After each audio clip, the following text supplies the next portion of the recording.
ಎಲ್ಲರಿಗೂ ನಮಸ್ಕಾರ. ನಮಸ್ಕಾರ. ಕೇಂದ್ರ ಸಚಿವರಾದಂಥ ಸೋದರಿ ಶಿವಭಕ್ತನವರೇ, ಕೃಷ್ಣ ಬೈರೇಗೌಡರೇ, ವಿಶ್ವನಾಥ್ ಅವರೇ, ನಮ್ಮ ಹಿರಿಯರಾದಂಥ ಜಾರ್ಜ್ ಸಾಹೇಬ್ರೆ,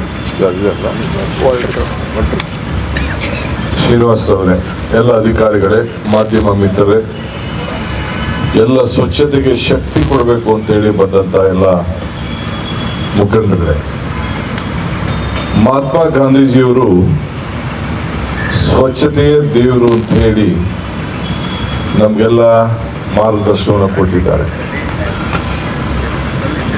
ರಾಜೀವ್ ಗಾಂಧಿಯವರು ನಿಮ್ಮ ಮನೆ ಮುಂದೆ ಸ್ವಚ್ಛತೆ ಮಾಡಿದರೆ ಬೀದಿ ಸ್ವಚ್ಛವಾಗ್ತದೆ, ಬೀದಿ ಸ್ವಚ್ಛ ಆದರೆ ಊರು ಸ್ವಚ್ಛ ಆಗ್ತದೆ, ಊರು ಸ್ವಚ್ಛ ಆದರೆ ನಾಡು ಸ್ವಚ್ಛ ಆಗ್ತದೆ ಅಂತ ಹೇಳಿ ಅವರು ಕೂಡ ಕೆಲವು ಸಂದರ್ಭದಲ್ಲಿ ನಮಗೆ ಮಾರ್ಗದರ್ಶನ ಕೊಟ್ಟರು.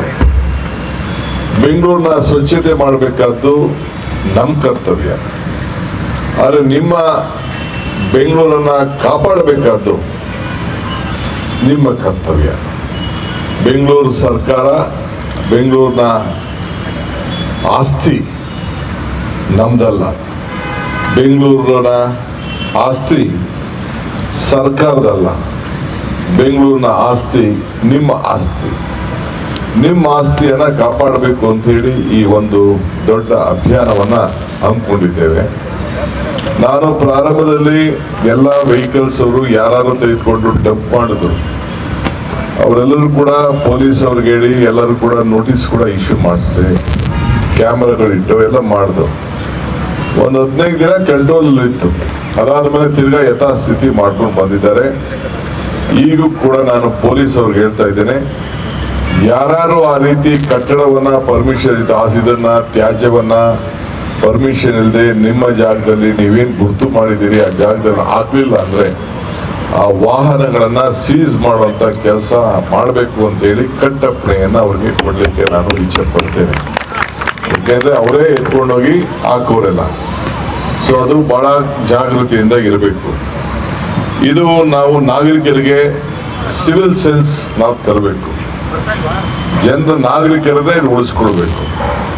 ಈಗ ತಾನೇ ಕೃಷ್ಣ ಬೈರೇಗೌಡರು ಹೇಳಿದ್ರು, ನಾನು ಅದಕ್ಕಾಲೆ ಒಂದು ಮಾರ್ಗದರ್ಶನವನ್ನು ಈಗಾಗಲೇ ಕೊಟ್ಟಿದ್ದೇನೆ. BDA ಆಗಲಿ ಯಾವುದೇ ಕಾರ್ಪೊರೇಷನ್ ಸೈಟ್ ಆಗಲಿ 5 ವರ್ಷದೊಳಗೆ ಅವರು ಮನೆಯನ್ನ ಕಟ್ಕೊಳ್ಬೇಕು.